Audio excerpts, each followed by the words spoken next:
join us for a wonderful journey on this. Let's roll. Our guest today is Colonel Vipul Harsh Sisodia.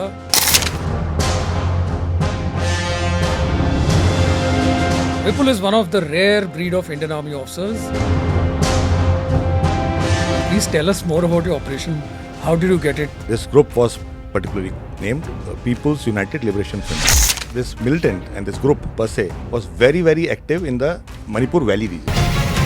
Gulf used to operate on behalf of NSC and I am very actively involved in kidnappings, in extortion with civilians. Person called alias Muthi, but his village was in my AOR. Target of a very senior commander. You may बता दो यार कौन थे आपके senior?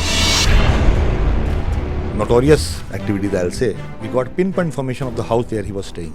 We had no option but to wait for the opportunity where he moves from his place to other place, and we are having a silent. Two of us close watch. One fine day, based on the input received, when he moved from his place.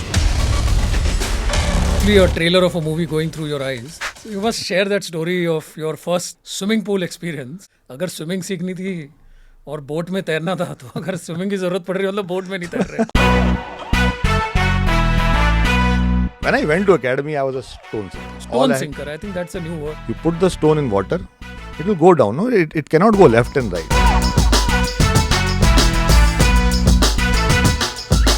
What was that one moment in Siachen, staying isolated post, lack of oxygen, lack of food, isolation?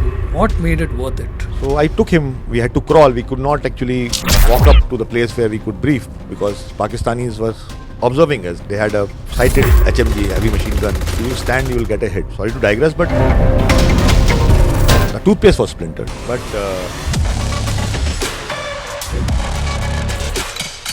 and it was a regular drill then when Pakis used to fire in the evening. The only place where we could save ourselves. And they were firing at random. And very accurate because it was their own post. It is a recaptured post by Indian Army. So the entire data of that post is absolutely clear in their head. Anyway, so we had lost an officer's leg.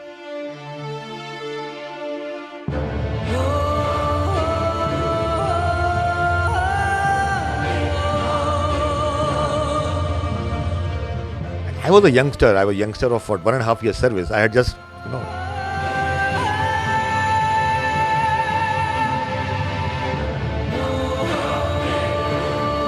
And that guy was with a bino, watching.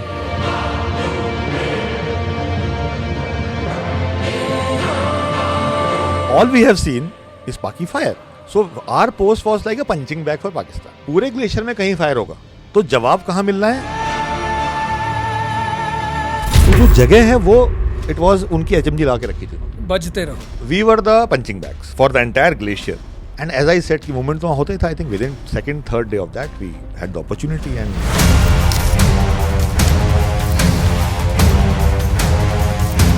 very big satisfaction. Not just because of the Paki kill per se, because we were the takers. And this is the first time we became givers. We were the takers. And this is the first time we became givers. Time when Parakram was on. At that time, somehow what happened was that the cloud cover lifted and the Pakis spotted. So that is the time they opened fire. Indirect weapons, mortar fire, infantry, mortar fire, and one of Assam boys had a casualty.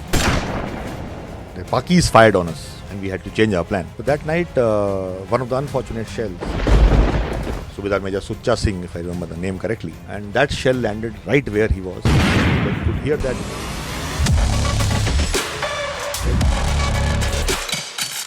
So we immediately went out and we saw this guy bleeding profusely. His entire gut was out and his leg was out. Chaos. There was another officer, my own unit officer, who in the same shell got hit on the eye. There was a big splinter which went in. So doctor had his hands full.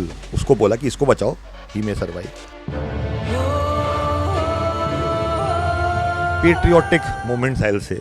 Imagine, he's the father of the battalion. Father of the battalion. Yeah. Somehow he knew his last time has come. He mentioned that, "Sab, mera theek hai, bas ek beti ka."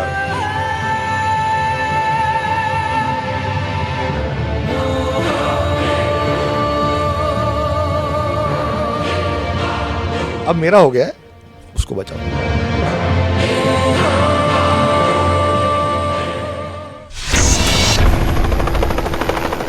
On this podcast, we are going to talk to Fauji's, a lot many of them, and we are going to discuss their lives, their journeys, their adventures, and a lot many hair-raising stories which have never been heard before on camera. We're also going to ask them some rapid-fire questions and get their candid most answers. So join us for a wonderful journey on this. Let's roll. Our guest today is Colonel Vipul Harsh Sisodia, Sena Medal Gallantry. Vipul and me go back a long way. We know each other since, I think, 25 years, since we served together in Siachen. And then, of course, we served at a couple of other places in our service. Vipul is one of the rare breed of Indian Army officers who, being an artillery officer, has served in all the hotspots of the nation. He's been in the insurgency in J&K. He's done an active tenure in Siachen. He's got his Sena Medal Gallantry fighting insurgents in Northeast. He's also been an instructor in National Defence Academy. He's been an instructor in School of Artillery. I can go on and on and on about Vipul. Happy to share that he also has a little bit of a flying experience in him. So without much ado, I would like to welcome Vipul. Welcome to the show and would love to hear your thoughts as we go ahead. Thank you, sir, and happy to be here. And as audacious youngster I was always, let me correct you, that we don't go back starting from Glacier. You may not remember, sir, but I was a junior in academy. Not very many happy memories for me, but I have certain incidents. I'm not going to apologize for that, Vipul, but I'm sure. That was on the lighter side, though. But yes, definitely. Thanks for getting me here. And as you said that I have a rare distinction, I would like to just say that probably I have been fortunate. Yes, life has thrown certain opportunities my way as my career, along my career rather, and there were some which I grasped. There are a lot of other course-mates of mine, no more now today between us, who had various stories to tell, but I'm lucky enough to have gone through some stories and been alive to probably share with you. Oh, God bless you, Vipul, and I'm sure you will be alive and kicking and hearty for a very long time. But I've got a million questions for you. But, I want to start on a very basic note, and this probably resonates with the audience we have. All of us know, and our people who are listening to this know, that artillery is an area weapon. We claim that artillery यानी तोपखाना 40 kilometre दूर से गोला फेंकता है और दुश्मन को बर्बाद कर देता है. तो मैं ये जानना चाहता हूँ कि आप आर्टिलरी ऑफिसर होते हुए नॉर्थ ईस्ट में काउंटर इंसर्जेंसी में टेररिस्ट के साथ एक्शन करते हुए सेना मेडल कैसे प्राप्त किया? मतलब this is the nation wants to know, Vipul. Very, very rightly, I mean, correct doubt, I'll say. So, sir, you know that got commissioned into 59 Maidani Topkhana, 59 Maidani Topkhana. And yes, generally, artillery officer would not face the things that I got to face.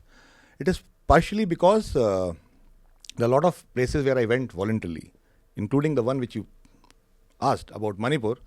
So it happened so that I had volunteered to go to field and got posted to Assam Rifles. Now, let me tell you Assam Rifles, that Assam Rifle is a paramilitary force under Home Ministry and is primarily deployed in the northeastern parts of our country. Roger. So that is the place where I got to serve in Nagaland and Manipur. And during my tenure in Manipur, I happened to be in a part of an operation where I got this Sena Medal. So now that you have piqued curiosity of everyone, please tell us more about your operation. How did you get it? So, sir, this happened way back in 2007.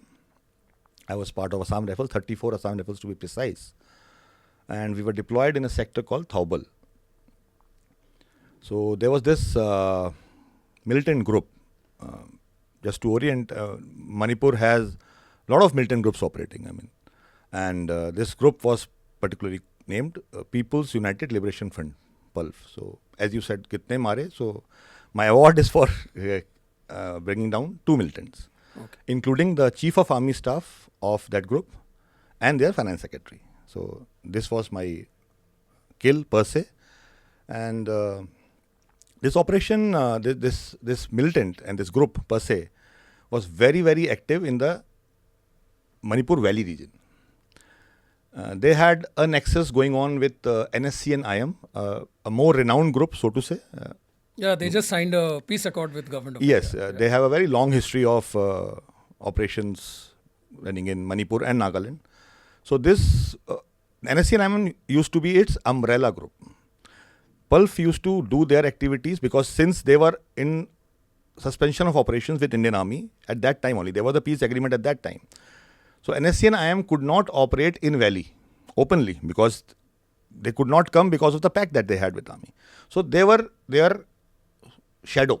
So Pulf used to operate on behalf of NSC and IM in Valley and very, very actively involved in kidnappings, in extortion with civilians. And of course, they were having ambushes and standoff attacks. On military vehicles. On military. So this person called Bashir Lashkar, alias Muthi, his was his Aka name. He belonged to my area of responsibility, his village. He hailed from there. Of course, he was operating right from Burma to Dimapur, Nagaland. But his village was in my AOR, that is in Manipur. So that was a start point per se, I'll say. So he was target of a very senior commander. In you may बता दो यार कौन थे आपके senior? Three no, I don't remember the name per se, but 3 Corps. I mean, 3 Corps is under which the entire operations of Manipur are. So he was the core target and happened to be in my AOR. So we chose him as our target. And it took us almost 3 months of diligent int gathering, planning, where we could find out certain weak points in his personal life. And we could home on to a source who gave us pinpoint information about his movement. I would like to highlight that it was not just Assam Rifles who was trying to nab him. Because of his activities and notorious activities, I'll say, army, the regular army, that is the 3 Corps units, the police, the commandos, everybody was trying to get to this person. We were lucky. We worked hard. We were lucky. We got the input and we got pinpoint information of the house where he was staying. But then there was a catch. Because he had, any group operating there has so many informers, much more than we have. They used to get the information about our troop movement very fast. So we had no option but to wait for the opportunity where he moves from his place to other place. And we are having a silent watch over him.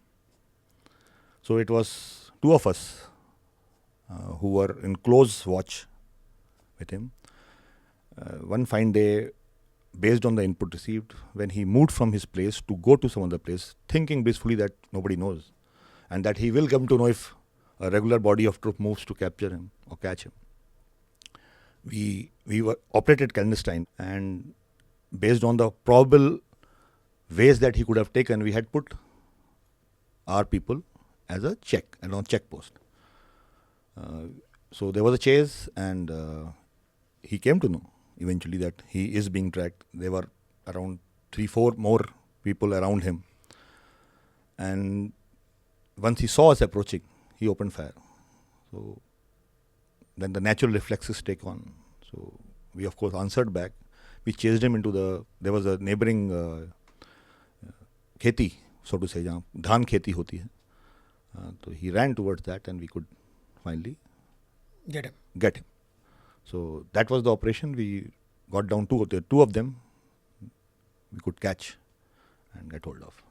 So that is what we got the cinema. Amazing. This is a great story, Vipul, and I can see that while you are speaking, you are reliving those memories on your body language, and I can see actually a trailer of a movie going through your eyes. But amazing. I mean, while listening to it, it just seems so exciting.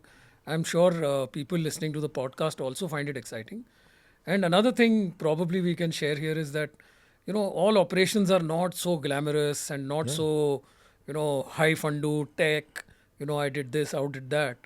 Probably the planning, the diligence, and to catch the weak point of the terrorist. And no points for guessing what he was doing in the house while you were waiting outside. But yeah, I mean, he had a good time, and then you guys had a good time, isn't it?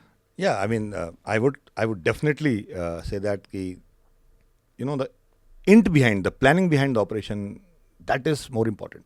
I was happy that we had this operation without any civil, there is no muddling around with the civil populace. Yeah. The operation could have been done simpler, with more bang, but it could have created a lot of chaos.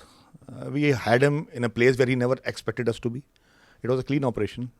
The least amount of bullets that could have been fired to take a life down was done. More focus on the input. The clinical, I would call it a very clinical operation, so to say. Great. This is amazing, Vipul, to hear this. And this really piques my interest into fine. I mean, you got your gallantry award and you joined artillery, that we know. But how did it start? I mean, as a kid, you always wanted to join the army, or you had a military background, or I mean, I know you joined the NDA, that is the National Defense Academy, but how did it happen? I mean, what prompted you to join the Indian Army? Come from a very humble service class background with all my relatives generally of one generation up, all in government sector. So there was nobody in army. It actually started because the group of friends in class 12, I was a PCM bio, that is PCMB student. And a group of friends, we wanted to travel to Chandigarh. So we filled our forms so that we get to travel to Chandigarh and gave this exam called NDA. And so we never prepared. And we enjoyed our time, gave an exam and came back. And of course, we had to fail. So my mom kind of coaxed me, what are your plans? I mean, and we had some serious conversations with my parents. And that is the time when I actually made a promise to myself that this is one exam which I would like to attempt seriously. And meanwhile, I got motivated. I came to know more about army and I cracked the exam. Then eventually the SSB. SSB is Services Selection Board. It is an interview process spread over 5 days. It is a requirement for all the people who want to join any of the armed forces to pass this interview test. Nice. It's a nice, simple story. I mean, not everyone has to be motivated from day one looking at war movies. But yeah, this is a fresh perspective. But then how was NDA? I mean, was it a rude shock or was it like a easy glide going through the 6 terms? How did you take it coming from a completely non-Fauji background? Neither. It was not a rude shock, definitely, but definitely not an easy glide. As I said, I was a PCM bio, more into chemistry labs and physics labs person. So never took to running, never took to any, doing push-ups. I could not do a single push-up when I had entered NDA. And academy has its requirements of physical standards. So, sir, I struggled. I struggled quite a bit for at least a year, first 2 terms, where I had to put in extra. My instructors, my seniors, they literally had to put in extra with me and others like me. But then academy is a place where it brings everybody to the same level. That's the beauty of National Defense Academy, and I'm proud to be part of that. After that, yes, post 1 year, 1.5 years, it was a easy ride. It was a pretty easy ride, I'll say. But what did you do? I mean, you did things on your own, or people made you do things that made it easier later? No. It is the quality of instructors, right from the officers to our ustads, be it a PT ustad or be it a swimming ustad, be it a drill ustads. I mean, that's how they shape you up in academy. So it's a joint effort. Unless a cadet is resilient and he actually puts his best foot forward, nobody can work on him, right? So it's a mix. There is the best lot of instructors available for a willing cadet. I think I was a willing cadet. I wanted to do well. I wanted to pass the required grades. And of course, not to miss out on academics. So there is a fair amount of academics, unlike a popular perception that army is all about, just jumping around maybe or climbing ropes or doing, say, 100 push-ups.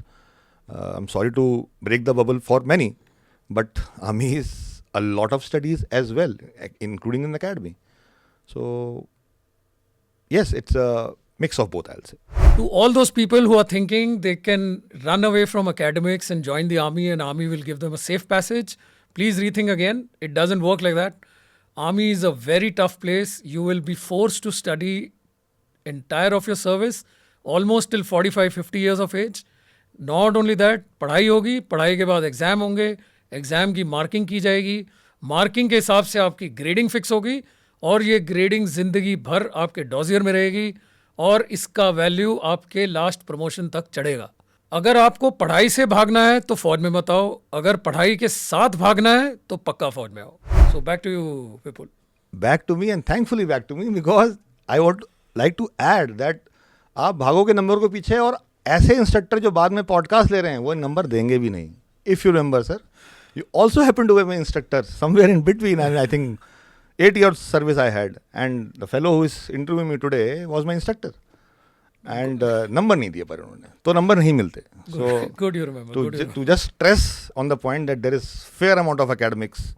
There's a lot of academic. There's a lot of academics. Interestingly, Vipul, again, like right in the introduction, I said you're one of those rare officers. So you're again one of those rare officers, not only who got, who reached NDA as a cadet, successfully completed his training, but a few years down the line, you came back there as an instructor. And how was that moment? I mean, how did you react when you first got your posting as a NDA instructor? As you said, sir, that definitely it was a great moment. It was a moment of lot of pride to get posted back to the academy that has made you into an officer. It happened during the same time when incidentally you were my DS and we got our interview call we get interviewed. There's a procedure in place in Army where they screen the officers which they feel based on their merit and performance are eligible to be posted to a academy as instructors. So I went through that screening process and was eventually selected to be an instructor in National Defence Academy. And it was, yes, a moment of pride, a dream come true for me. Great, I'm sure it was. And how was it then? Like, you've been a cadet, now you're an instructor, you are seeing people live your own life 10 years later as a cadet. So it must have been a lot of conflict in the mind. At the same time, there were a lot of life lessons which you could tell a fresh first term cadet that, do this, do that, don't do this, don't do that. So again, if I pull you back in time, I mean, what was it like? Like, what if you had to talk to a cadet today and tell him who's joining tomorrow that what should he expect in NDA and how should he handle all the challenges that will be thrown at him? What would be your 2 cent advice? See, my 2 cent advice from what I have experienced as a below average cadet to start with, and thereafter proving myself and getting back to the academy, the advice would be that academy is totally equipped to empower any person of that age into an officer material, physically and academically. All that is expected from a cadet is to put his best foot forward. Academy has enough of latitude in terms of the training hours that they can put, extra training that they can impart, or otherwise to actually groom, as we say, they change boys to men. So academy is fully empowered. So my advice at the cost of repetition is just do your bit sincerely. All you need is perseverance, a strong mind, and sincerity. And I think you should be through. Or Vipul, I've heard that swimming is your, weak point, or at least was. So you must share that story of your first swimming pool experience in NDA, because I've heard this from you earlier. So I think our listeners would be very, very happy to, or at least thrilled to know that what happens and how do you learn swimming in NDA? Dry swimming, wet swimming. There are a lot of funny swimming related incidents. And some sad too. I mean, there are people who missed their 6 months, they got relegated. So swimming is taken very seriously. I mean, even if you are an army cadet, because just to highlight, I mean, NDA has all 3 cadets, right? So for Navy it is understood, right? The Navy person needs to swim. So there was always this thing, why should I be a good swimmer, right? But no. No, I'm sure Navy also has a question on this, because अगर swimming सीखनी थी और boat में तैरना था, तो अगर swimming की जरूरत पड़ रही है मतलब बोट में नहीं तैर रहे. लेकिन go on. On the lighter side, yeah. So when I went to academy, I was a stone sinker. I had never seen a swimming pool in my life, never. Stone sinker, I think that's a new word. Yeah, I would. What does it mean? I would highlight that. People are weak swimmers. I was a stone sinker. I was like, you put the stone in water, it will go down. No, it cannot go left and right. So there was no concept of even paddling. There's no concept. In fact, interesting incident. So once we join academy, there is a confidence jump. It is basically for everybody to, get out of that shell of fear and jump from 10 meters into a swimming pool. And where we stay, we have people there are 6 terms in NDA. So people from 6th term till 1st term. All senior to junior. All senior to junior. And the ginti starts ulta. So the seniors set example and they go to 10 meters while you are sitting down. And one by one, everybody is following and they jump from 10 meters, jump to the pool and come out. So my biggest fear was not height, which too was first time. When I actually climbed from 1, 3, 5, 7 and 10 meter, there are a lot of people who have a lot of that actually like an Oscar winning performance going on. I mean, I'm quite sure that even you would have come across, the people doing all sort of stuff from the 10 meters. I have heard of stories of someone jumping with the instructor in hand. Yeah. People have jumped with the instructor. People have been kicked out from the places so that they can jump. All sort of war cries you will hear or cries you will hear. Somebody calling a mama's name, somebody girlfriend's name, somebody Jai Mata Di, just to get that goddamn fear out and jump. So when my chance came, I was not actually scared of the height, which also was new. I was only scared that once I go down, how will I come up? That was my fear. Because I didn't know how to swim at all. And before us, another cadet who jumped. His name was Multani, I still remember. And he was a Sadar. So he jumped right in front of us. So he had jumped and we are looking right. हम नीचे बैठे हुए हैं, pool दिख रहा है सामने. He goes down. After a while, the maroon pagdi comes up. The person is not out. Only the patka. Has come out. And then there are 2 instructors who are obviously the rescuers. They go in without making sound also. They're expert swimmers. As I said, instructors are world class. And they get him out. So that was the fear. Once I jump, how will I come out? But then as I said, there's always a first time. And these are the places where your genes, the chromosomes and what the genetic makeup is, it comes out. You may not have experienced it. And that's why probably the fear. But once you go through it, you realize some sides of yours that you are not aware of. So it's डर के आगे जीत है? Yes, and there are a lot of places which are actually जहाँ डर आपको लग रहा होगा एक वक्त तक जब आप वहाँ पहुँचोगे, I think you will just go through. Yes, डर के आगे जीत है.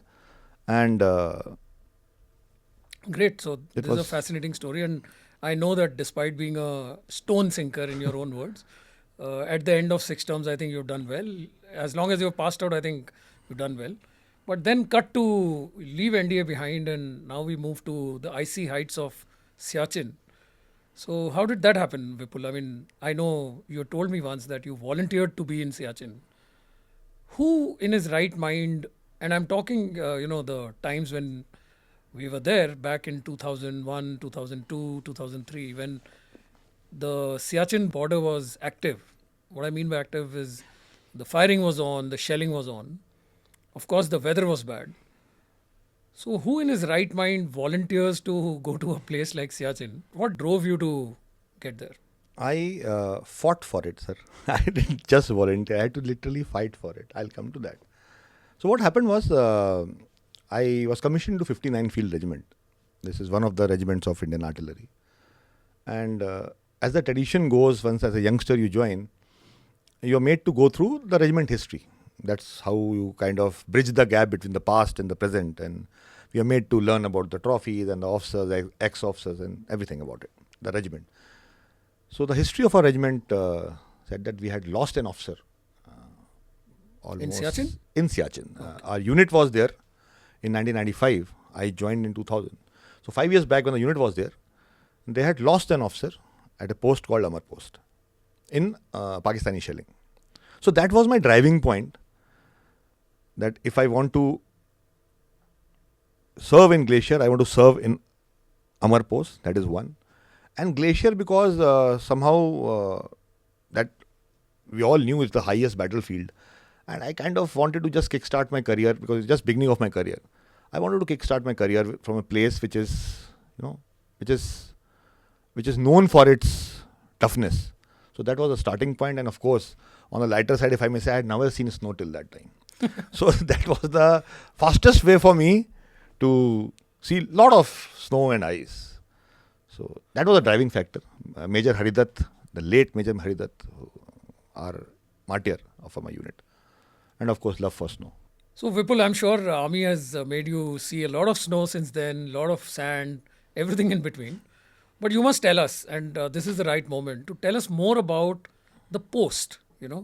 Amar, as you said, is the name of the post. But what is a post? What is a glacier? What is the life in a day of a soldier in glacier during active ops? So, we would really like to know. So, sir, start with the glacier per se. The glacier is, scientifically speaking, it's a frozen river. The entire river is not frozen. It's basically a slow-moving mass of ice. That is glacier per se. And our army has been deployed there for quite some time now. They have been... Since 84. My post, that is Amar post. Post is nothing but a place where a body of troop, a small size of troops, anything ranging between 10 to 15 to How many 20. of you were there? In my case, we were 10. 10 of you. 10 to 12. So we had 12 people on Amar. And it is a post maybe as big as, twice as big as a volleyball field, if I may say so, not more than that. And at height, Amar per se was at height of 20,500 odd feet. So just to give you a correlation, we are sitting at around 1700 oblique 1800 feet, almost 5.5 kilometers vertical was the height. Wow. So that is the altitude. And with the altitude comes the effects, that is the reduction in oxygen. So that has its own challenges.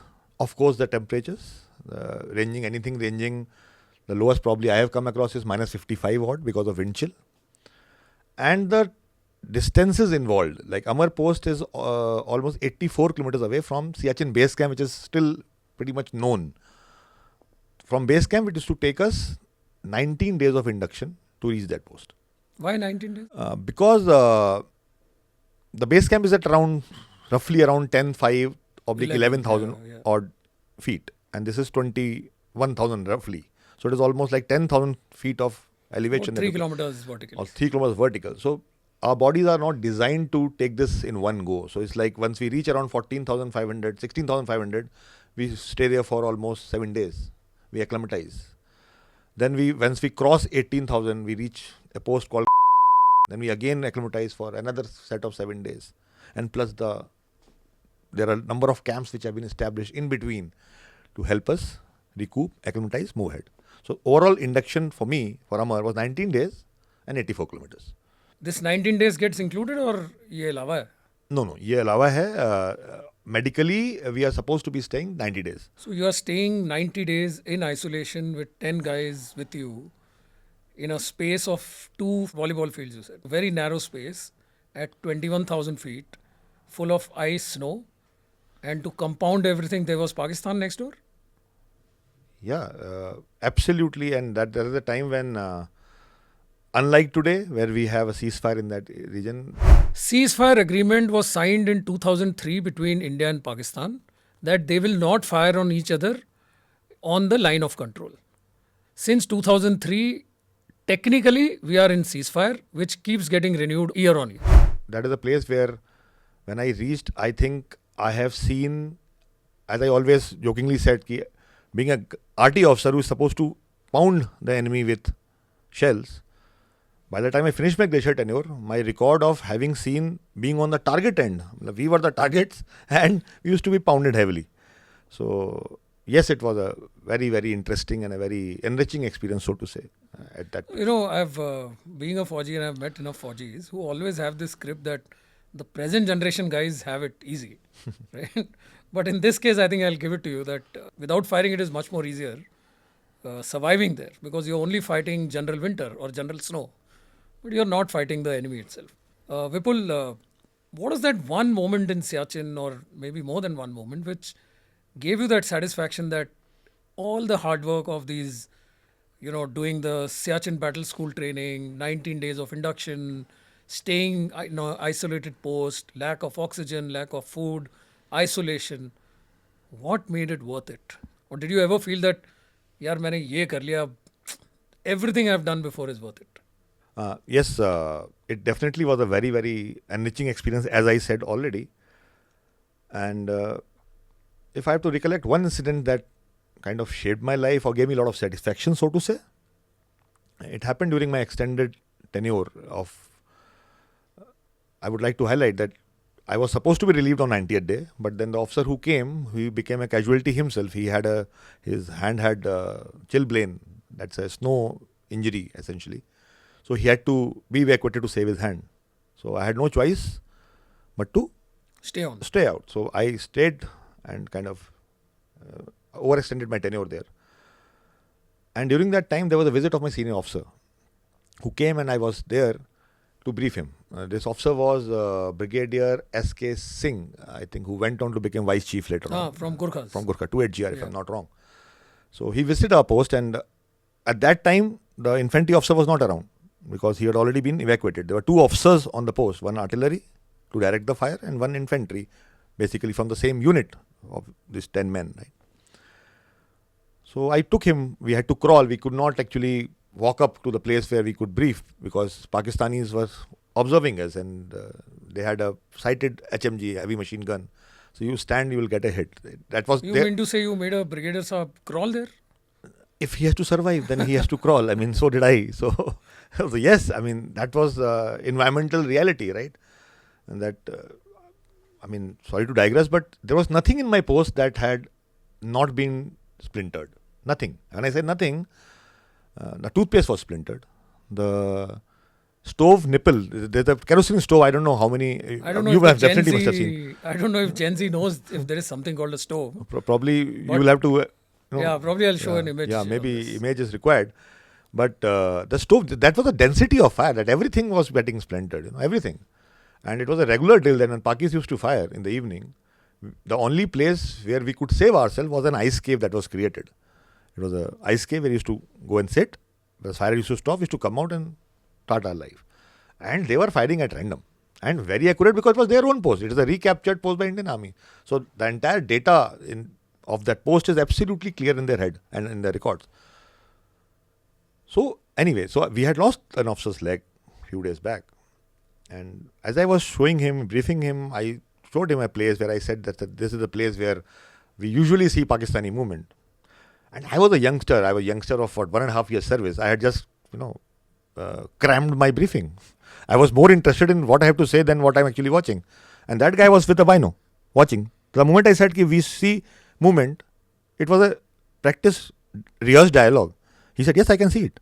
And that is the time I see, अच्छा दिख रहे हैं. क्योंकि हमें तो दिखते ही थे. So कितने दूर था पोस्ट यहाँ से? As the crow flies, 2.5-3 kilometers. So it was far, but not far for artillery, right? Far from small arm. So as anybody could have, he immediately asked. He had just taken over his appointment. So he asked, why don't you do something? And whatever sarcastic I could have been at that time with my seniority, I said, sir, we have been sent here only to take fire. Because I have been here for 90 days plus. All we have seen is Paki fire. We are yet to retaliate. So you mean to say you are not retaliating at all? No, we were retaliating. But we were not retaliating opposite my post. Okay. So our post was like a punching bag for Pakistan.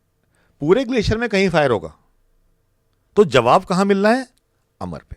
Because Amar is like, they know it ना. They just know, they'll just give a tap. तो pressure. तो हमको कभी and also to highlight, the place from where you had to direct fire was under their direct observation. अगर मुझे जाके अपने गोले लाने हैं वहाँ तो जो जगह है वो it was उनकी HMG ला के रखी थी उन्होंने. तो that was they knew that nobody is going to take fire from here. यहाँ से फायर आएगा नहीं. तो वो भी एक काइंड ऑफ एक प्रथा बन चुकी थी उस इलाके में. And it had its demoralizing effect to an extent. बजते रहो. So we were the punching bags for the entire glacier. So once we crawled back, and when we came to our post, and then we, from the forward point where I briefed him, we came back. And then that is the time he promised me that don't worry, now I am in charge, and I promise you that whenever you ask for fire, you will get it. And as I said, कि moment तो वहाँ होता ही था. I think within second, third day of that, we had the opportunity, and that was the place. So we had 2 regular kills confirmed, and which was, of course, a very big satisfaction. Not just because of the Paki kill per se, because we were the takers, and this is the first time we became givers. So once you give it back, so all those emotions come out of, lifted that officer's body. I mean, he was alive. Let me One who lost recollect his him. Yeah, one who lost his. He had a leg injury per se. He was Captain A.K. Srivastav. He was with 2 Mahar. I was doing the attachment with 2 Mahar. So we had seen his casualty. He was just lucky that it was his leg. It could have been any other part of his body, and he would have probably not survived. So that's a different rush of blood that once you give it back, and we did not allow the bodies to be lifted. I mean, we continued that fire till evening, and night mein anyway you can't do anything in glacier because the temperatures dip like crazy. So, and it was confirmed thereafter that there were 2 Pakistani kills, and that was one of the most What do you mean when you satisfying say we moment. did not allow bodies to be lifted? Because if the way Pakis used to stop the fire at a particular time, there's a particular prayer time they will have, so they will fire. So we will hide. Save. Wrong word. I'll say we would save ourselves from that fire by getting into an ice cave. And then they will stop, we will come out. But here in this case, if there's a concept of harassment fire in artillery, I mean, आपका student आपको कैसे सिखाएगा? I think this should be part of, you should be here and you should be educating everybody. But we are in for your I story know now. this is too technical, but basically परेशान करना है दुश्मन को. तो जब उसने हमारे morale की धज्जियां उड़ाई थी पहले, तो आज जब हमारी बारी आई है तो हम भी तो बजाएंगे ना. तो आप 2 गोले गिराओ, 10 मिनट रुको, 4 और गिराओ, अब उसे लगे 10 मिनट में आएगा, फिर तीसरे मिनट में गिरा दो आप 6 और. तो now you have broken any pattern. So he doesn't know when the fire is going to come. So how does he come and retrieve the body? So it's basically, I know it may sound little inhumane, but I think when you have casualties on your side, I think this comes in my ambit of. So in other words, the it's game. like literally not allowing him to take a piss. Yeah, absolutely, and that's important. So I mean, because that was the first time we could get to fire, so it was a great moment. Very satisfying. I still remember our infantry counterparts, because in their tenure they saw first time artillery firing for them, not on them. It was always on them. It was for them for the first time. So it was like, a bada khana moment. We all sat together and had meals. So it was a good time. Great, Vipul. Listening to this, just gives me goosebumps. I remember a lot of our old times, a lot of those bending the elbows over the bar moments. But now cut to your next big event of your life, not your marriage, but Operation Vajra Prahar. Operation Vajra Prahar is one of those rare operations which took place on the LC after Kargil. And besides other things, that it was a conventional operation in which we captured a post, and also the Air Force was used in this. Vipul, we need to know more. Yeah, so this happened in last week, July, beginning August 2002. That is the period when this entire operation took place. And that is also the time when Op Parakram was on. Yeah, yes, this was part of Op Parakram, as you said. But what had happened was that there was a post. Let me just explain you. So this was a series of our posts. This is a mountain range? This is a mountain range, yeah. And these are the spurs going down. This is a Nala here. And this is Paki. So this is Pakistan, this is India. So what had happened was that as per our understanding, the line of control passes here. That is, the forward edge of Pakistani post is our territory. All this territory belongs to us. But Pakistani had different perception as usual. So what they had done is, there was a post here which was not all the time occupied by us. We used to maintain a patrol. Patrol used to go, stay there for 10 days, come back. But we used to show presence here. So there was first Assam ka ek patrol which went, and as they were staying there, weather was pretty packed. There's a little high altitude, a lot of cloudy weather and all that. So while they were there and maintaining this post, they had sent a small detachment, a small section of 2-3 people who had to get water from the adjoining Nala. Stream rather, not a Nala, not the Nala which we see in our places. When I say Pahadi Nala, it is potable water. So at that time, somehow what happened was that the cloud cover went Lifted. away, and the Pakis spotted. It was like as the crow flies 200, 300 odd meters down on the stream. So that is the time they opened fire, and unarmed folks. No, it was armed, but then they opened fire with the indirect weapons, mortar fire, infantry mortar fire, and one of Assam boys had a casualty. So that is the time when this thing got into swing. So immediately I was one of the observation officers along this post. I was called to the post, which is right opposite this place called Point. In fact, this battle is called Battle of. And which area is this? This is Machal sector. Machal Sector.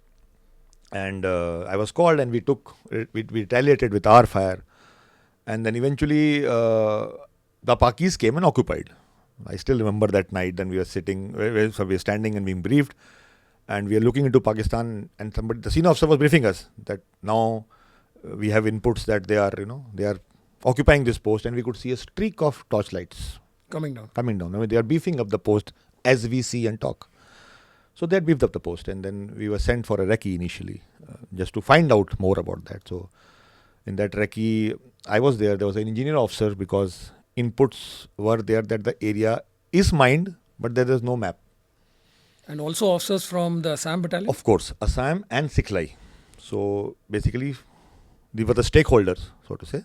And we went there for a recce, and we confirmed that the size of the troops was more than just for Assam and Sikhlai to handle it. So then we had 21 Parasef, a very renowned and eminent para unit. They were flown in overnight from, I think they were operating Rajouri, if I'm not wrong.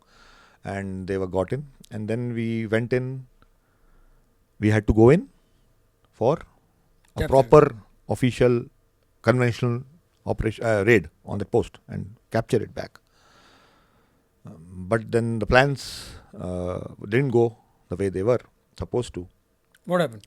Because what happened was that before we go for any such attack, we are supposed to pound on the targets, make it soft target, as in army term, when it's soft in target, basically we throw a lot of HE and gola barud on that, so that becomes little less resistant before our infantry moves in. So that was a daytime activity for us, and next day morning we have to go, or later night we have to go. What happened that night? Pakistan retaliated in a big time. It was a very dark night per se for that regiment and for all of us, because we saw casualties happening, and there's a lot of mayhem that Pakis caused. And that is the time we changed the plan. And then Air Force was brought out by you. This was the only operation pre-Balakot where Air Force was used. And only operation after Kargil where Air Force was used in support of army. And then again, of course, we went in, and there was a string of events that happened. I mean, again, being on the target end of artillery is something which gives you a lot of lessons, which tells you a lot about the potency of the arm that we served. So any moments from that? I mean, yes, and there was an incident that I remember very vividly. So it was that night when I was talking of that the Pakis fired on us, and we had to change our plan because of that. So that night, one of the unfortunate shells landed up near a corridor where a very senior person of a unit, I mean, Subedar Major of 11 Sikhlai, Subedar Major Sucha Singh, if I remember the name correctly, he was standing. He had actually gone to take some orders from the commanding officer, and he was supposed to go back, and it was intermittent firing, as I brought out earlier. There is no set pattern, and that shell landed right where he was, and there was another Jawan with him, and he suffered fatal injuries per se. In fact, we were there. When we heard this shell, because we were in a different bunker, everybody was split all around the post. There are different bunkers. Bunkers is basically, those You're cut into rocks. Yeah, cut It's into almost rocks like a and cave steel, kind of a thing. basically to prevent you from Getting shelling. hit by Yeah. shelling. So while the enemy fires, you retaliate from behind, and people who are on the post, all they can do is, as of now, to Protect take themselves. shelter. Yeah, take shelter. So that is what we were doing, and then we heard these cries, and it was obvious that the shell is landed on the post because we could hear that Whistling that noise. whistling sound, and then the cry.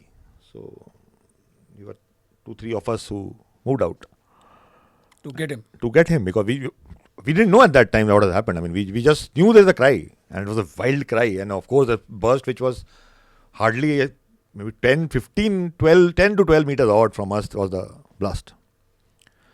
So we immediately went out and we saw this guy bleeding profusely. His entire gut was out and his leg was out. One leg was out. So immediately there was no time to think. I mean, so there were 3 of us. 2 of them lifted him somehow, whatever was left. We took this thing, and there was a MI room. I took the leg, medical intervention room. And we went there and we took him. And by that time, of course, there was another person who was injured. He also was dragged.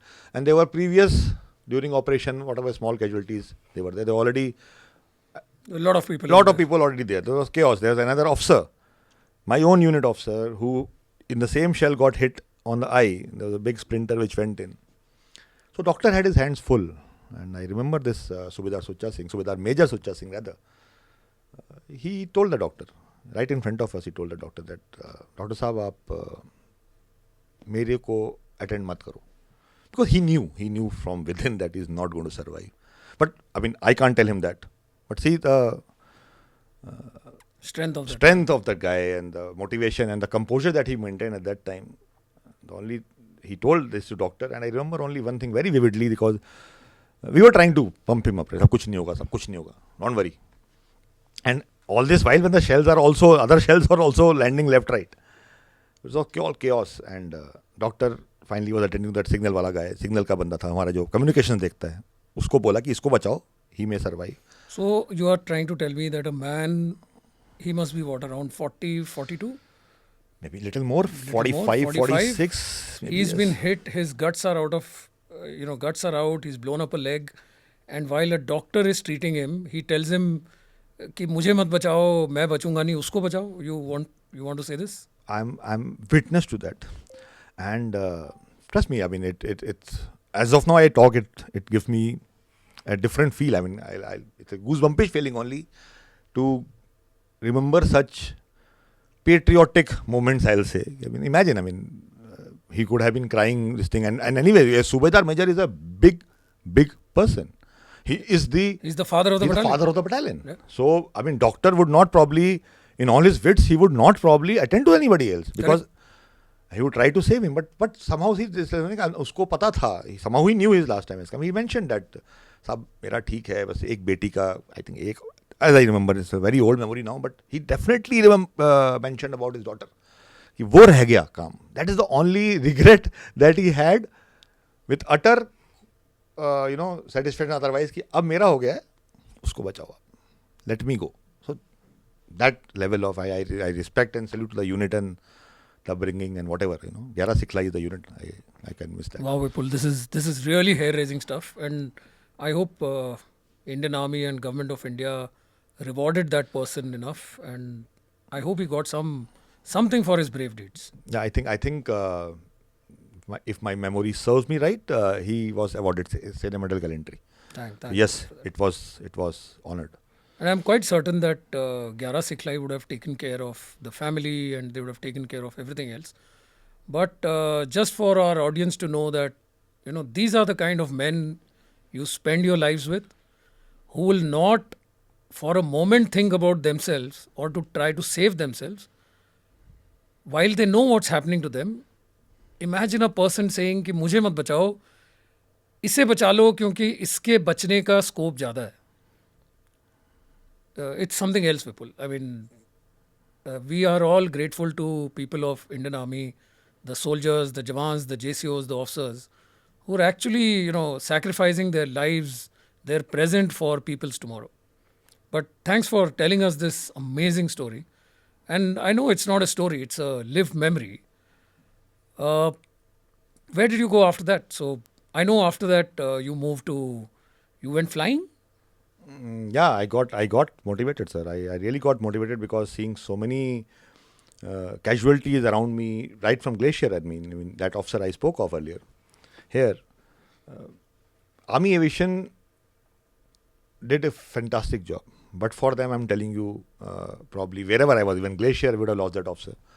Here, we would have lost many people. I mean, when we went for the operation, there were 82% casualties जो होनी थी मतलब इस operation में कि 100 जा रहे हैं तो 82 मरेंगे expected casualties. So there was a huge backup of Air Force and we did have non-fatal casualties over as we went along the operation. But Army Aviation motivated me. So yes, after that I volunteered, filled my form and I went for the aviation. But things didn't go the way So did you actually fly or you were just, tightening the nuts on a helicopter? No, I did fly. I'm a certified and qualified fixed wing. That is 40 hours of flying I did, which was mandatory for us. And then we go to the second stage because Army did not have fixed wings. Even still did not have fixed wings to fly. So in Army, we had to fly helicopters. So we had an initial stage of few hours of fixed wing and then you graduate to helicopters. So I did fly helicopters for 55 hours. But life had other plans and so you never actually became a pilot? No, I never became a pilot. No, I trained on both. I never became a pilot actually. That's okay. I think it's a gain of Indian Army and artillery that you remained on ground, so-called.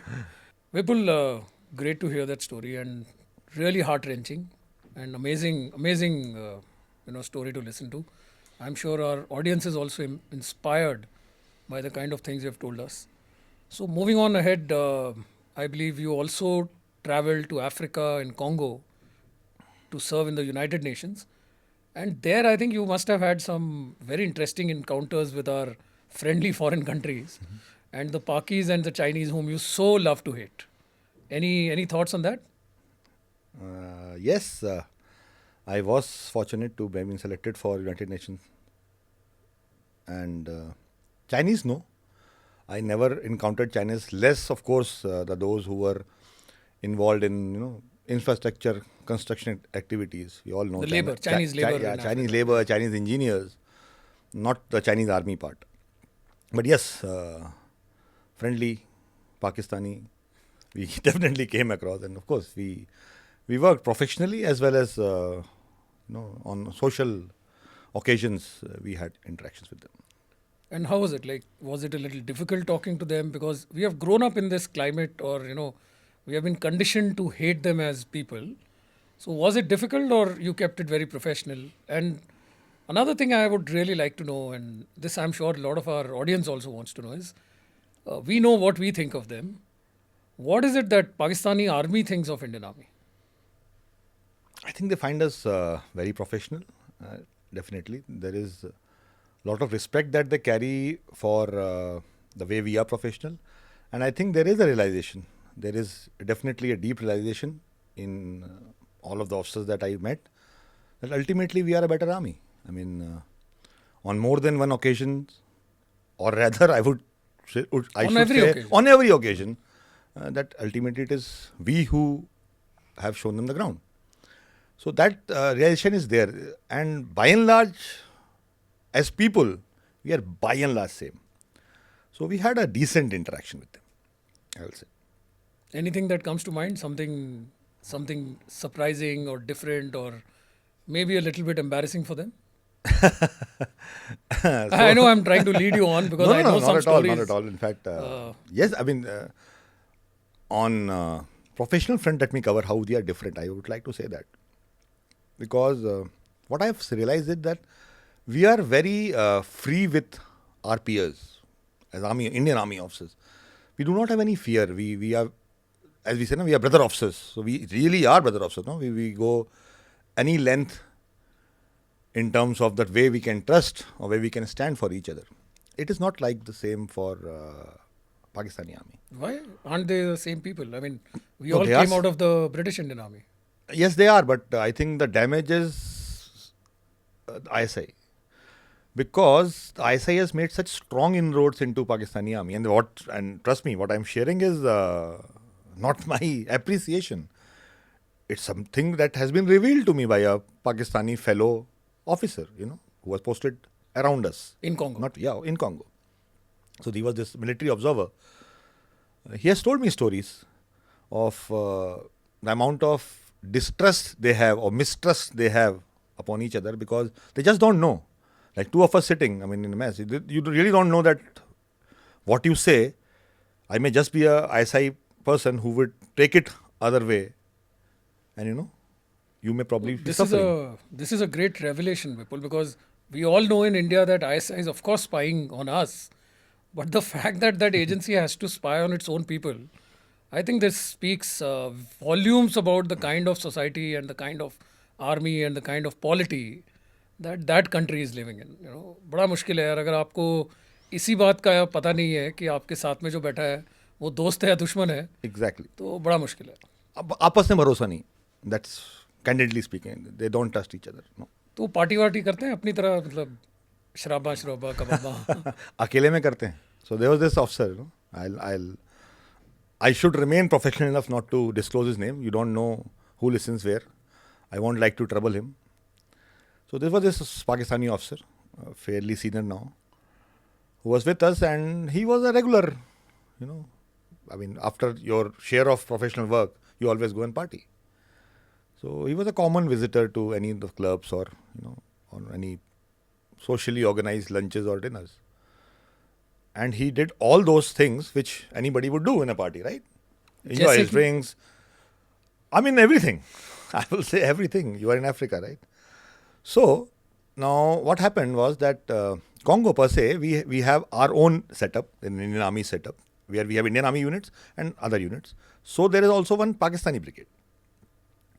So, there was a Pakistani visiting contingent. Their seniors, the brigade officers, the uniformed Pakistani military, they came to visit us, a professional visit. So, as per protocol, we had invited them over lunch. So, as per the existing norms, we also invited Pakistani officers who were locally posted in individual capacity. And there was this officer, who was a regular. जो आपका हमारा दोस्त. तो साहब आए, हमने भी कुदरतन जो हमने पूछना था हमने उनको पेश किया. नजराना आई थिंक ओल्ड मॉन्ग थी, यहाँ तक मुझे याद है. सो नजराना पेश किया गया तो ही वॉज टेकन अबैक. अरे नहीं major, I was major then. अरे नहीं मेजर साहब, ये कहाँ पाप करा रहे हो आप, समथिंग. तो it took me a while. Then I click, अच्छा okay, because now he was not in his domain. No, there were other Pakistani officers there. Fine. All I did, I went to bar. I took Coke. I took the same glass, filled it with Coke. Same drink again served. He looked at it. He looked at me. He smiled. He took it. 4 drinks after that. And from second, he started saying, अरे major साहब, ओंठ चिपका दिया आपने मीठा पिला पिला के. अरे ओंठ चिपका दिए. And in fact, he was the officer who thereafter disclosed what I just shared, कि they don't trust each other. If this thing goes out, that's something not that they desire. So they are little caged, I'll say. We are little open. That's really nice to hear, and very interesting story, Vipul. Very, very interesting. I don't think many people in India know this facet of Pakistan Army. ऐसा सुन के तो ऐसा लगता है कि अगर दोस्ती करानी तो शराब बहा दो, दोस्ती हो जाएगी. But taking you on from there, and you served with then Brigadier Harinder Singh over there, who later became Corps Commander 14 Corps while in Leh, and under whose watch the entire Galwan episode happened. And in your service, you have also served with General Tiny Dillon, who is a media celebrity in himself, under whose watch as 15 Corps Commander, the entire Pulwama, Balakot, and Article 370 revocation happened. So I'm sure you took some, life lessons or professional lessons from these stalwart generals of Indian Army. What did you learn from General Tiny Dillon? I was fortunate to have served with such eminent generals. So with General Dillon, Tiny Dillon, he's better known as Tiny Dillon, he's otherwise KJS Dillon. I was his operational staff officer when then Brigadier KJS Dillon was a brigade commander in Handwara. There's a army setup there. So I happened to be working alongside him, and there's so much to learn from the gentleman. The kind of latitude he gives to his hierarchy below. This is something which a lot of people can learn from him, and the results are to be seen by everyone. I mean, it's not just like that he has gone through such notable operations with such ease and calm, and there's no chaos. Even during abrogation of 370. 370 was there, and the valley was calm. So So there was मजा a lot आया to sir learn के from. साथ काम करने में मजा आया. मजा आया, बहुत मजा आया. I had a very short stint with him, but there was enough to learn, and we worked day in day out. The kind of liberty he gave me as a staff officer of his to work alongside with him. So there were a lot of results that he has achieved in his life because of this personality, this particular personality trait of his. That he's not just a good thinker, but he's also a very big latitude provider for People to people. operate under. So that makes him special. And how about General Harinder? General Anything you Harinder, remember? yeah, of course. General Harinder, I had the opportunity to serve with him in UN. In Congo. Congo, while we were just speaking a while back. And that's a very, very coveted appointment because that is a place where you're not just commanding Indian Army units, We had a Ukrainian battalion, you had a Uruguayan battalion, South African battalion. It's a multinational contingent. So there are a different set of requirements that one has. And he was, his knack of doing simple things right and simple things with equal amount of meticulousness is something that one should learn from him. So my interaction with him, I learned this, that, you do your basic work right, simple things right. That is the step towards becoming big.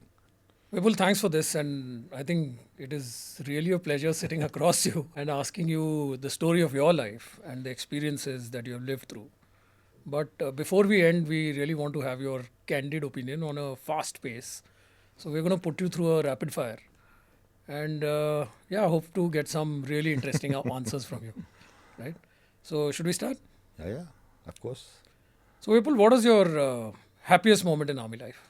When I was at the helm of affairs for 31 Field Regiment, Khalsa Platoon, there was one Jawan who had a disturbed married life on the verge of breakage. We intervened. We technically saved his marriage. And today he has another kid through the marriage, and the marriage is super happy. The couple is in touch. I have seen his marriage ending and now into a happy couple. I think that's a very happy moment for me.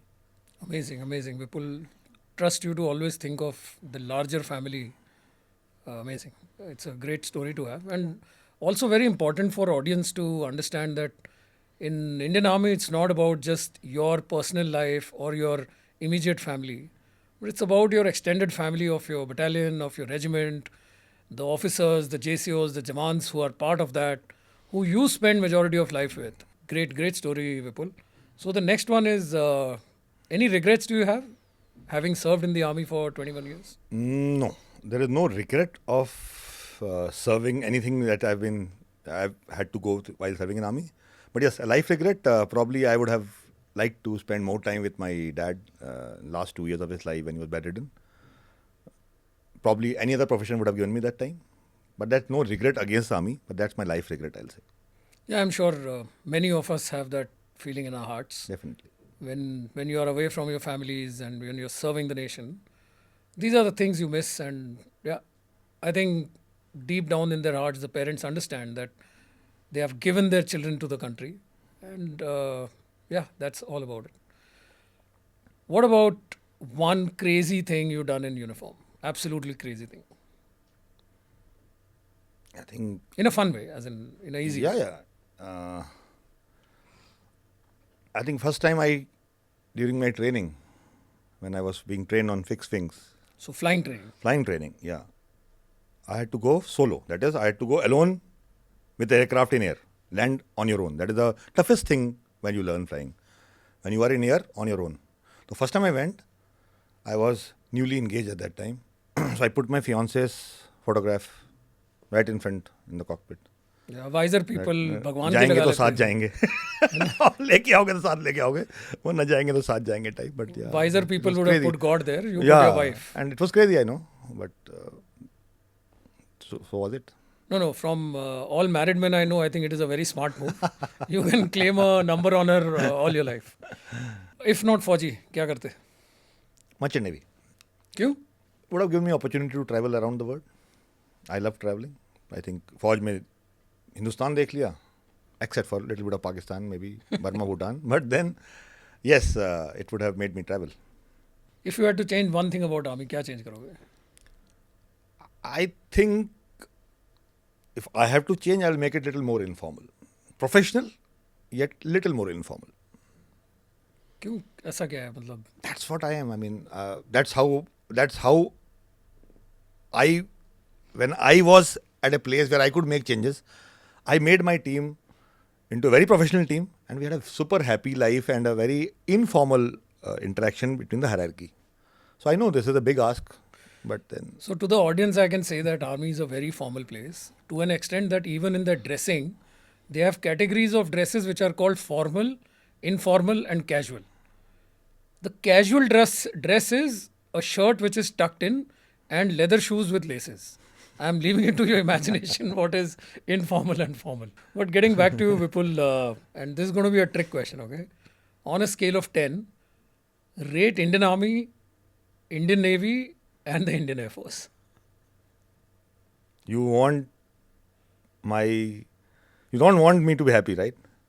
That's why you're asking me this? Why? No, I want the others to be No, happy. I'll open my heart out, okay. So on a scale of 10, you said? On a scale of, you can do 100. I mean, No, that's fine, yeah. Same ratio. So, Army 10 Has to be. has to be. नमक खाया हमने. नमक खाया और अच्छा लगा. Navy 7, Okay. Air Force 4. मतलब पास भी नहीं करोगे उनको है? नहीं, पास है, 4 is पास. और ऐसा क्यों? क्या ऐसा क्या जुल्म किया उन्होंने? सर देखो, चॉइस बिटवीन भपका एंड जज्बा. I am a guy for जज्बा. आर्मी में क्या है? जज्बा है. एयरफोर्स में भपका. एयरफोर्स में भपका है. तो आई जस्ट लाइक जज्बा more. And I think You know, I have to to get much of some- भपका I have to get some Air Force officers here at some point. And some things, sir आप जानते हो, some things better left, Unsaid. unsaid or semi-said, I'll say. Okay. I've already rated. I But think we are getting purely personal views. Nothing. No, of course. What's your favorite drink? Old Monk. Why? Sasta nasha, sir. No, sir, it's always been my favorite. I think a lot of army, it touches, heart of a lot of Fajis. Soldier's drink. Soldiers, yeah. That's a wonderful drink. It gives a good high and it's cheap. और सवेरे hangover भी नहीं होता. Hangover, that's the best part. No hangovers. Last question, Vipul, and before we wrap, I want to ask you only one last question. You've been an ex-NDA. You've done your time there for 3 years. Then you have been an instructor there. What is that one thing you will tell every cadet that this is something you should never do? Never ever do. You want a funny answer? I want an answer, man. Don't drop your soap. Okay. On that glorious moment, I think we'll call it a wrap. I can't thank Colonel Vipul Harsh Sisodia, Sena Medal, enough for joining us.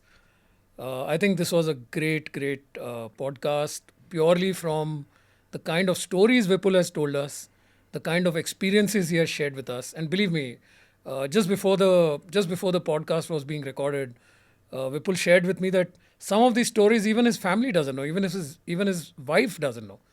So he's bared his heart out to us. And Vipul, we are very, very grateful for this. I'm very sure our audience will love this podcast. Thanks for your time. Thanks for your experience. And most importantly, from all of us here, thanks for your service. Sir, in fact, I should thank you for this entire idea of, giving opportunity to people like us to come and share our stories and maybe motivate others. There are some coastmates of mine, I would like to remember them today, who didn't even get chance to probably speak for themselves. They got martyred in the light of duty. We had Lieutenant Amit Bisht, Lieutenant Saklani, who lost their lives in first year. They never got a chance. So, on this note, I mean, it's a very noble idea that you have started. And I wish you all the best for your journey. Thanks so much, Vipul. And trust me, it is because of souls, great souls like them, that we can sit, breathe, eat, and talk so freely in this country. All due respect to our seniors, forefathers, martyrs, who have actually shaped us to be what we are today. At this note, we call it an end to today's episode. ये episodes और ये podcast का सिलसिला जारी रहेगा. हमारे साथ जुड़े रहिए, लाइक सब्सक्राइब कीजिए. जय हिंद, जय भारत.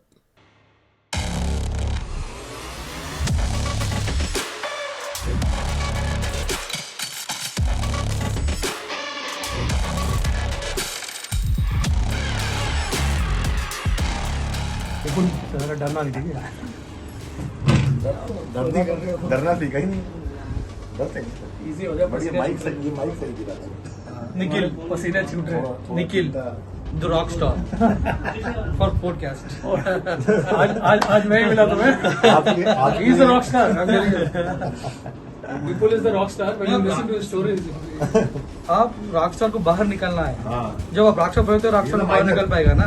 कीचड़ से हम कमल खिला रहे हैं, लेकिन कीचड़ बहुत ज्यादा है. ये माइनर है. He's a minor. Gets the thing out. Yeah, that's what. So Diamond sir, Raju तो यहाँ के करता धरता है. राजू, ब्रह्मा, हकीम, ये लोग यहाँ के करता धरता है. But it should be fun, man. Let's go, baby. Let's make you famous, bro. नहीं, hopefully you will become famous. चश्मा सीधा है. हाँ, मेरी नजर वही है.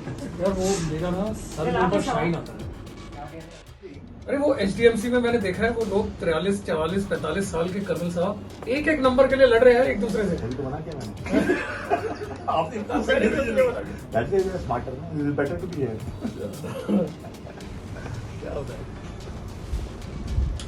बहुत ही यार बहुत. आपने जैसी भी बताओ मतलब दुनिया का मुझे अभी तक नितिन यादव का कमरा याद है. बेचारे को साफ करने का टाइम ही तो बड़ा के. I can't forget that room.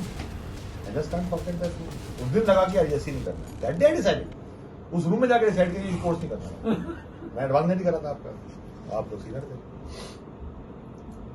चलो ओके. Okay sir. यार वो तेरी वो बात रही थी, वो पढ़ाई वाली ना. मार दिया पढ़ा के सर. आप जैसे से पढ़वा दिया सर हमको. तो आप भी छोड़ो. आप पढ़ ही रहे हैं सर. मतलब कितना पढ़े. माँ मजे करती है. बेटा और चले जाओ फौज में. नहीं, मैं तो खुद ही यार फौज में आया इसलिए कि बाप ने कर रखा था डंडा पढ़ाई के ऊपर. वो हो नहीं रही थी तो सोचा फौज में चलेंगे, वहाँ पढ़ाई नहीं होगी. पर बहुत लोग आते हैं. मतलब ये बहुत बड़ा myth. Biggest myth breaker actually. लोग साला यहाँ सोचते हैं यहाँ पढ़ाई नहीं है. यहाँ तो पढ़ाई वरना पढ़ाई के बिना कुछ नहीं है एक्चुअली. आप you can be stud, you can be doing